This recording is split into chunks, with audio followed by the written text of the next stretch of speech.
한번 고백합시다. 담대한 복음 증거. 8절 말씀에 바울이 회당에 들어가 석 달 동안 담대히 하나님 나라에 관하여 강론했다. 담대히. 그러니까 사도 바울이 전했던 10절 하반절에 보니까 두 해 동안에 이같이 하니 아시아에 사는 자는 유대인이나 헬라인이나 다 주의 말씀을 듣더라. 사도 바울을 통하여 전해진 주님의 말씀의 핵심이 뭐였어요? 8절에 하나님의 나라. 하나님의 나라. 하나님의 나라에 대해서 강론했다. 그러니까 나라란 말은 보통 왕국 이런 걸 의미하는데요. 바실레아 투 데우라고 이렇게 표현하고 있는데 하나님의 왕국, 하나님의 나라에 대해서 강론했다. 그렇죠? 우리 하나님의 나라라는 것은 이미 우리 안에 임해 있지만 아직은 완전한 하나님의 나라가 아니다. 그래서 보통 이미 아직은 이런 표현을 쓰거든요. 이미 임해서 그러나 아직은 아니다 라는 얘기죠. 나 밥 먹기 시작했어. 너 밥 먹었냐? 지금 먹고 있어. 먹기는 먹는데 아직 배부른 건 아니야. 다 먹어야 배가 부르죠. 그 지금 밥은 먹고 있어요. 이런 것처럼 이미 아직은 영어로 말하면 already not yet 이렇게 표현하고 그러는데, 그래서 이미 하나님의 나라는 우리 안에 이미 있지만 그러나 그 하나님의 나라가 완전한 것은 아니다. 완전하게 경험된 건 아니죠.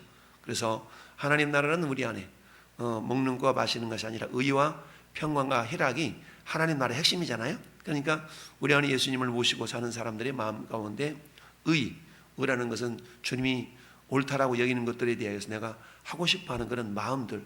그러니까 저는 여러분들이 이 새벽을 깨워서 나 주님 앞에 나가서 기도해야 돼. 가서 말씀을 좀 받고 싶어. 이건 옳은 일이에요. 그러니까 주님이 이런 모습을 보면서 여러분들에게 의롭다라고 여겨주시는 것이죠. 그래서 의로운 행위를 해서 의로운 건 아니지만 이미 예수님의 보혈을 믿는 저와 여러분들에게 주님의 오르심이, 주님의 옳다 여기심이 우리 안에 이렇게 들어온 거예요. 그로 말미암아서 우리는 어때요? 지속적으로 주님의 옳다 여기시는 것들에 대한 소망을 품고 그 소망하는 바를 계속 이렇게 추구하는 이런 모습이 이미 우리 안에 하나님의 나라가 임해 있다라는 증거이죠. 의와 또는 뭐예요? 평강. 여러분 어떤 상황 가운데서도 흔들리지 않는 요동함. 마치 이 모습을 어때요? 다윗은 시편에서 그런 고백을 했죠. 나는 젖된 아이, 어미 품에 안겨 있는 젖된 아이와 같다 라고 얘기를 했죠. 여러분 젖 먹다가 젖을 이 아이가 풍성해서 배가 불러가지고 젖된 아이가 엄마 품에서 새근새근 잠을 잡아. 그러면 아무리 시장바닥에 걸어다니면서 이거 사 저거 사 3,000원 그래도 아이는 어때요?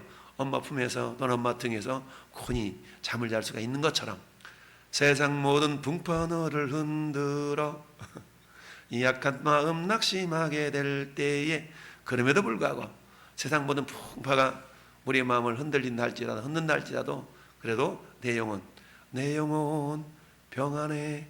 내 영혼 평안해. 이처럼 평안을 유지할 수 있는 의와 평안과 그 다음에 뭐야? 희락이라. 항상 기뻐하라. 주님 말씀하시죠. 어떻게 항상 맨날 기뻐할 수 있겠어요? 아니, 주님의 약속을 부여잡고 주님이 그렇게 이루실 줄을 믿고 기뻐하는 거고 주님이 그렇게 이루어 가실 줄을 믿고 감사하는 거고 할렐루야. 주님이 그렇게 하실 줄을 믿고 기도하는 거 아니겠어요? 그래서 사도 바울이 데살로니가 전서 5장에서 항상 기뻐하라, 쉬지 말고 기도하라, 범사에 감사하라, 이것이 하나님의 뜻이라고 그랬잖아요. 하나님께서 우리에게 이처럼 명령하셨을 때는 분명한 의도가 있고 분명한 목적이 있음을 알게 됩니다. 이처럼 하나님의 나라에 대한 사도 바울이 전했던 복음의 핵심은 뭐냐? 하나님 나라에 있다니, 하나님 나라. 근데 그 하나님 나라가 이루어지기까지는 뭐였어요? 우리 앞에 18장 저 후반부에 보여진 것처럼 아볼로라는 사람은 구약의 예언을 통하여서 말씀하고 있는 예수 그리스도만 알았지 성령 강림을 통한 오순절 이후에 놀라운 성령의 역사 이건 몰랐던 것이죠. 그래서 그런 부분들을 브리스길라와 아굴라 부부를 통해서 아볼로에게 잘 또 전해졌고, 그리고 이제 사도 바울이 이 에베소에서 본격적으로 복음을 전하는 그런 계기가 된 것이죠. 그래서 복음을 전하면서 그 복음의 핵심이 하나님 나라였다라는 얘기죠. 그 하나님 나라는 성령이 임하지 아니하고서는 결코 이루어질 수 없는 것이 하나님 나라잖아요. 그러니까 내 안에 뭔가 주님의 뜻을 이루어드리고 싶은 그런 마음, 그리고 내 안에 어떤 어려운 상황 가운데서도 평정심을 유지할 수 있고, 그리고 내 안에 주님으로 말미암는 기쁨, 복음을 깨닫고 믿는 믿음으로 말미암은 그런 기쁨이 내 안에 이렇게 머물러 있다면 이미 내 안에는 성령으로 말미암는 하나님의 나라가 이루어져 있다라는 것을 우리가 이해할 수가 있습니다. 이렇게 해서 하나님 나라에 관하여 담대하게 강론하면서 권면했어요. 뭐라고 권면했겠어요? 야, 그게 아니고 예수님이 이렇게 믿어야 되고, 예수님은 우리를 이렇게 죽으셨다가 부활하셨고, 그분이 올라가시면서 우리에게 약속하신 대로 성령님을 보내주셨어. 그 성령님이 우리 안에 내주하실 때 엄청난 기쁨과 엄청난 감사가 넘친다, 이런 거 한번 전했겠죠. 그랬는데 어떤 반응이 나타나요? 9절 말씀 보니까 어떤 사람들은 마음이 어떻게 해서 굳어 순종하지 않고, 그러니까 불순종의 원인은 뭐예요? 마음이 굳어 있기 때문에. 마음이 딱딱합니다. 마음이 딱딱해. 여러분, 나이가 들면 들수록 굳은 살이 많이 생기잖아요. 그래서 뒤꿈치 굳은 살 생겨가지고, 옛날 제 어렸을 때 우리 아버님이 뒤꿈치 굳은 살 생기면 이렇게 칼 가지고 이렇게 깎아냈던 그런 어린 살. 근데 그게 딱딱하니까 고기인 줄 알고 이렇게 막 먹으려고 했던 그런 어떤 어릴 적 추억도 있고 그래요. 그런 것처럼 살이 굳으면 이렇게, 거기는 뭐예요? 살이 굳었다는 얘기는 피가 안 통한다는 얘기거든요. 피가 안 통하니까 굳은 살이 되는데, 이런 것처럼 마음이 굳었다는 얘기는 뭐예요? 예수님의 보혈이 안 흘러가는 거야. 예수님의 보혈의 능력이 흘러가야 되는데 예수님의 보혈의 은혜가 임하지 않으니까 굳은 살이 되는 것처럼 우리의 마음이 굳으면 어떻게 돼요? 딱딱하죠? 딱딱해. 여러분, 마음이 딱딱하면 말씀 안 들어가. 저 구약시대에 광야 40여 년 동안 이스라엘 백성들이 광야 40년을 살아갈 수밖에 없었던 이유는 왜 그래요? 그들이 마음이 완악했다라고 표현해요. 완악하다. 완악하다는 얘기는 마음이 딱딱하다는 얘기거든요. 마음이 딱딱해. 마음이 딱딱하니까 말씀의 씨앗이 뿌려질 때마다 마귀가 홀라당 다 먹어버리는 거 아니겠어요? 그래서 마태복음 13장에 마음의 네 종류의 밭을 표현할 때 말씀이 길가에 뿌려졌다는 것은 뿌려지는 즉시 마귀가 와서 홀라당 말씀을 다 뺏어가 버리니까 은혜도 될 수도 없고 깨달을 수도 없고 이런 거 아니겠어요? 뿐만 아니라 길가밭, 돌짝밭 또는 가시밭 역시 마찬가지. 말씀이 다 뿌려지기는 뿌려져. 그렇지만 어때요? 뿌리를 낼 수가 없으니까 열매도 없는 것이죠. 그러나 좋은 땅이 뿌려졌다는 것은 말씀을 듣고 깨달아 인내로 결실하는 자니 30배, 60배, 100배가 되느니라. 할렐루야. 따라합시다. 말씀을 듣고 깨달아 인내로 결실하는 자. 근데 그 앞에 뭐라고 그러냐면 착한 마음으로 말씀을 받아 듣고 깨달아 인내했어요. 마음이 착하다 보니까 하나님 언젠가는 열매 주시겠지라고 뭐 하는 거예요? 인내하는 겁니다. 인내는 갈라디아서 5장의 비유로 표현한다면 뭐예요? 오래 참음이잖아요. 오래 참음. 여러분, 오래 참음은 내 능력이 아니야. 오래 참음은 성령의 열매잖아요. 사랑과 희락과 화평, 오래 참음과 오래 참음도 성령의 능력. 그러니까 성령님이 내 안에 오셔서 약속을 신뢰하니까 참고 기다릴 수 있는 겁니다. 하나님의 때에. 그래서 어제도 말씀드렸던 것처럼 포기하지 말고 포기하라 그랬잖아요. 포기하지 말고 하나님의 약속을 신뢰하고 포기하지 말고 기다리는 겁니다. 뭐 하면서? 기도하면서 기대하면서 기다리다 보면 할렐루야, 하나님께 반드시 기적을 행하시더라. 그러니까 저는 여러분들 해야 될 일은 뭐예요? 마음이 굳어지지 않도록 하는 겁니다. 여기서 마음이 굳어 순종하지 않다라는 말은 부정가고 미완료라는 표현을 우리가 쓰는데 계속해서 순종하지 않았다는 걸 의미하는 겁니다. 어쩌다가 한번 불순종하는 그런 의미가 아니라 계속해서 불순종한. 왜 그래? 이미 마음이 굳어있기 때문에 그렇다는 얘기죠. 그럼 우리는 어떻게 돼요? 마음이 굳어지지 않도록 뭐 해야 돼요? 쟁기질을 잘해야 돼요. 쟁기질. 그래서 구약시대 호세아 선지자를 통해서 주님이 말씀했잖아요. 너희 마음이 굳어지지 않도록 뭐 하라고요? 마음을 자꾸 말씀으로 기경하는 거야. 기경이라는 건 내 마음이 부드러지도록 하는 건데요. 내 마음이 부드러진다는 것은 어떨 때가 부드러져요? 자, 말씀과 내 생각이 부딪혔어요? 그러면 마음이 굳어있다는 얘기는 뭡니까? 그 말을 자꾸 튀겨내. 근데 마음이 이 굳어진 데로부터 부드러지려고 그래요. 말씀과 내 생각이 부딪힐 때마다 내 생각을 하나씩 내려놓는 거예요. 그럼 어떻게 돼요? 대동강물도 마침내 얻었다가 다 풀린다는 그런 경칩, 우수경칩이 임하면 대동강물도 얻었던 대동강물도 풀린다고 그러잖아요. 그러니까 날씨가 계속 따뜻한 물이 계속 이렇게 따뜻한 기운이 이렇게 임하게 되면 어때요? 얼었던 따뜻하게 했던 이 대동강물도 풀리는 것처럼 하나님의 말씀이 계속적으로 지속적으로 들어가서 그 말씀이 부딪히는 속도가 부딪혀야 되는 그런 부분들이 이게 아닌가, 그래 내 생각이 틀렸나 보다 라고 자기 생각을 하나씩 내려놓다 보면 우리의 마음이 어떻게 된다고요? 부드럽게 부드러우면요 어떤 말씀이 심겨져도 30배, 60배, 100배, 어떤 씨앗은 30배의 소출을 얻을 수 있는 씨앗이고 어떤 씨앗은 100배의 소출을 맺을 수 있는 그런 소출을 낼 수 있는 그런 씨앗이 되는 거 아니겠어요? 이런 것처럼 우리들이 해야 될 일은 내 마음이 항상 부드러울 수 있도록. 우리 주님이 그러셨잖아요. 우리 주님은 항상 아버지 말씀 앞에 예만 되었다고 하다 예만 되었어. 그러니까 우리도 어때요? 아멘 하여 하나님께 영광을 돌리게 되느니라. 이처럼 마음이 굳어져 순종하지 않으니까 어떻게 됐어요? 무리 앞에서 이 도를 비방하거나, 그러니까 순종하지 않는 것까지는 괜찮아. 순종하지 않는 건 괜찮아. 근데 이건 뭐예요? 소극적인 모습이에요. 소극적인 모습. 우리도 그러잖아요. 신앙생활을 할 때에 하나님 앞에 소극적인 모습으로 불순종해. 이 소극적인 모습 불순종한 것도 죄지만, 그런데 때 적극적인 죄를 지켜야 돼. 소극적인 죄는요 적극적인 죄로 발전할 가능성이 있어. 이처럼 마음이 굳어 있어 순종하지 않았어. 그런데 이게 어때요? 무리 앞에서 이 돌을 어디까지 가요? 비방하거는. 소극적인 죄는 적극적인 죄로 자라갈 수 있는 그런 씨앗, 곰팡이하고 똑같아. 그러니까 아예 마음이 굳어지지 않도록 항상 우리 마음은 어때요? 부드럽게 만들 필요가 있는 겁니다. 그래서 저는 여러분도 한번 딱 생각해 보세요. 지난 날들 내가 혹시 말씀 앞에 불순종한 것뿐만 아니라 내 입술로 자꾸 불평하고 원망하고 이런 것들, 적극적인 것들이거든요. 이런 것들은 뭡니까? 내 마음이 굳어있기 때문에 나타난 하나의 열매들이에요. 그러니까 항상 내 마음이 부드러울 수 있도록, 할렐루야, 부드러울 수 있도록. 그러면 마음이 부드러우면 뭐예요? 오른편 뺨을 치고 왼뺨도 돌려대라. 이런 모습이 이제 될 수가 있는 거겠죠. 바울이 어때? 그들을 떠나 제자들을 따로 세우고 두란노 소원에서 날마다 강론했다. 여러분, 예수님의 제자들을 70명의 제자를 12명의 제자를 파송할 때 뭐라고 했어요? 얘들아 너희들 너는 집에 가거들랑 그 집에서 너희들 영접하거든 거기 머물라고 축복해 주라.